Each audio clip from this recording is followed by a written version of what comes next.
Hello and welcome to my channel. This is Lisa with Lisa's Faith and Budget Planning channel. I'm excited to be here today and I'm excited to be here with you getting into my Mortgage Monday and just going through the numbers and seeing where we're at in our mortgage. Nothing exciting, can't do extra principal only payment, but we're still tracking to see what the numbers look like every month, and I actually break it down into the different parts of the mortgage payment, and so you can see exactly what goes into paying a mortgage, what that large number means, and where it's kind of distributed once they get the money. So that is what I have here today. So we are in April. Mortgage payment's been made, and we were at a beginning balance of $237,530.05. This month's mortgage had a principal balance that was part of the mortgage at $372.09. Now I know it doesn't seem like a lot, but I'm still grateful for any progress that we make. You have to be. You have to be for the long haul. It is a 30-year mortgage. We were trying to get it down to 15 and pay it in half, but then we had to get into a little bit more debt, and then we couldn't have put the extra money to that, and plus we were contributing to our Roth IRA fully. So we had to play with the numbers, and this is one of the extra things that had to go, was the extra principal only payment. But this is the principal payment for this month, and that gives us a new balance of, my calculator here,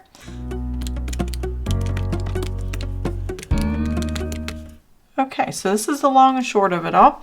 It's $237,157.96. That is the total right there. That is where we're at.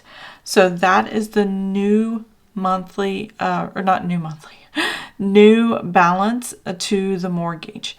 It's not the payoff amount, but it is the new balance to the mortgage. Now over here, I just track how much we paid in interest, and at the end of the year, I just look and see how much for the year we've paid in interest. So this month's interest is less than the previous month, again, just by a little bit. That's how amortization schedule works. It's just increments of you getting to pay a little more principal every month and pay a little less in interest every month. So the bank always wants their money first. So that's why principal's heavy at the beginning of the mortgage, and then after you break even, then you're paying more principal than interest.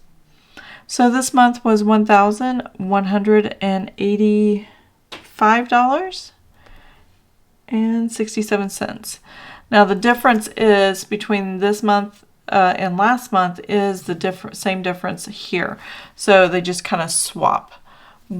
If I'm going to get more principal principal towards my principal payment, then this is going to drop the same amount. It's still going to be the same payment. So that's how a fixed mortgage works. Sorry about that. That is how a fixed mortgage works. If I take the $372.09 plus the $1,185.67, that is my actual fixed mortgage. So these two numbers, principal and interest, when you add them together, they won't change month to month. Let's test that theory out. 370.24 plus the 118.752. So that is the fixed mortgage every month. Same number every month, just part of it goes to a different part. A little more to the principal and a little less to the interest as the time goes by. So that is the mortgage. But you know I have my amortization schedule. If you're new to my channel, welcome. I'm excited to have you here and sharing my mortgage and how it breaks down for you guys. So I'm going to move this out of the way, and we're going to look at my notes on the breakdown of the mortgage. I do this I think I've done this in the past 2 or 3 videos, but not every month do I do this. I just sometimes like to see the breakdown, and I like sharing it with you guys. So this is my actual mortgage payment, and I'll probably do this every month going forward because I really want to see the breakdown to give you a little extra content, basically, so you can see how the numbers change.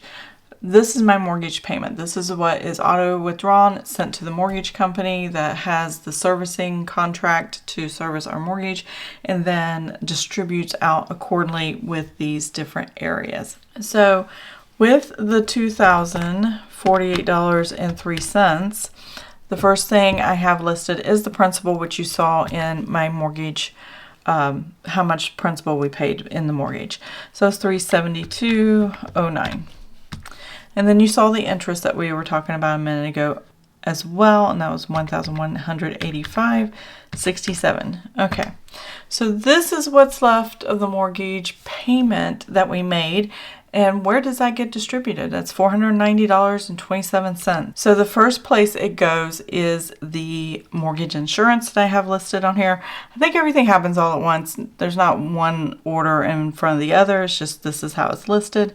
So mortgage insurance or PMI and things like that, when you first get a loan and it's below 20% down payment, there's always insurance that's covering to make sure the company who loaned you the money does not lose out on money if there's foreclosures or you can't pay or whatever. So there's this little insurance thing. I don't know when, but I do need to call and see if I can get that taken off, because I'm pretty sure we have enough equity in our home to not have the mortgage insurance anymore, but I'm not sure. So I take the $30.10 out, and that leaves me $460.17. So my county tax is $226.13, and that's our county property taxes. We're not in a city, so we're in a rural area right on the edge of a city, and so, but we're not quite in those city limits. Homeowners insurance is $189, and then the $45.04. So I couldn't afford the shortfall that we had left in the previous year's mortgage for all these things that was in the escrow. This stuff here goes in what they call an escrow, and it sits there and then gets distributed when it's time to pay the 6-month mortgage insurance policy, or not mortgage insurance, homeowners insurance policy, or the county taxes that come once a year or twice a year, however they pay them. I have to look into that. I don't remember how it looked last year, but regardless. So they took this $45.04, which if you multiply it by 12, this was what my shortfall was this year. And they divided it by 12 and then added it on top of the mortgage. So our mortgage would have been closer to $2,000 if we did not have to add this $45.04, because I didn't have the money to cover it. And so the $45.04 brings us to $0. So that is my mortgage payment broken down by the different things that it needs to be paying on. And to be honest, I never realized how much, not necessarily how much, but how many things are within this one number. How many transactions have to take place to make this one number that we're giving as our payment to the mortgage, how it really broke down and where it was really being distributed and everything like that, until I wrote it down.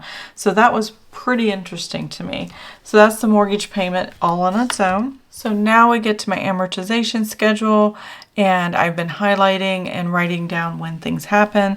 So obviously we're just doing the monthly payment, and so it's just 1 month jump ahead. But my 1 month jump ahead, April of 2025, this month's payment actually brought us to October of 2028, because for all of 23 and 24, I put $550 a month towards the principal of the payment, and it jumped us up 3 months, sometimes 2 months, mostly 3 months ahead, and that was pretty awesome.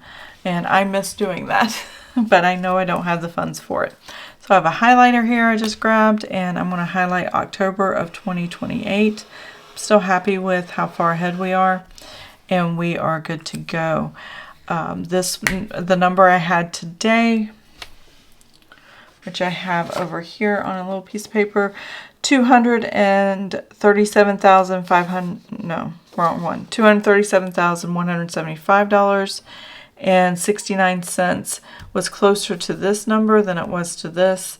And so that's why I only get to highlight one. Now I have the spreadsheet that I have been tracking since the first mortgage payment we made. I don't know how much longer I'm going to get to keep it on one sheet of paper. I'll have to break it up at some point, but so far we still have a little room at the bottom. I could put a little sticker. I love this sticker. It's so cute. It reminds me of the farms and stuff that's around here, and I just thought it was a really cute one to put down. But we are right here, April 25, and this is our new balance for the mortgage.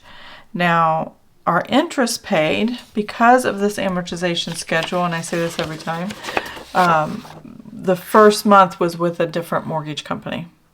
And because that mortgage company did pay, 1 month payment did get paid and 1 month of interest got paid, I have to add it in separately in addition to where we're at, just to find out the difference between the interest paid and the interest saved.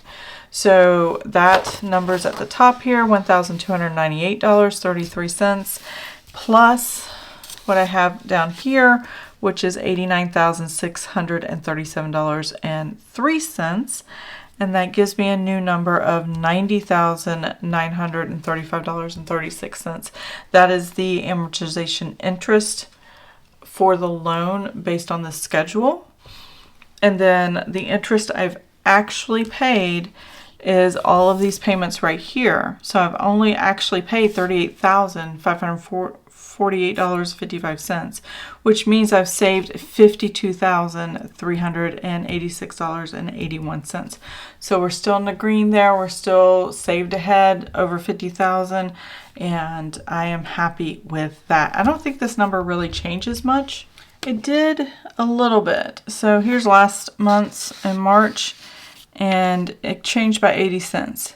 So that's okay, because once we have things income kind of increasing, hopefully, and other things like that, when we can make time to add more to the principal, at least $100 or more, then this will start going back up again. But for right now, we're not in that season. We hopefully will be soon, but for right now we're not. So that is where we are right now. I'm excited about where we're at, and that we're still pretty far ahead in our savings, and that the breakdown of our mortgage and where we are with our new balance going into the month of May. So we are doing pretty good here. Again, nothing exciting, steady, basically. I just messed this all up. Okay. I'm going to write the new balance here, and that'll be ready for next time. So I hope you enjoyed this video. If you did, please give it a thumbs up. If you want to see more of my videos, please subscribe to the channel, and I hope you have an amazing and blessed day. Bye. I'm looking up from my window. Sun's coming up like the day before. You're like a stone on my pillow. I don't make a sound when I shut the door.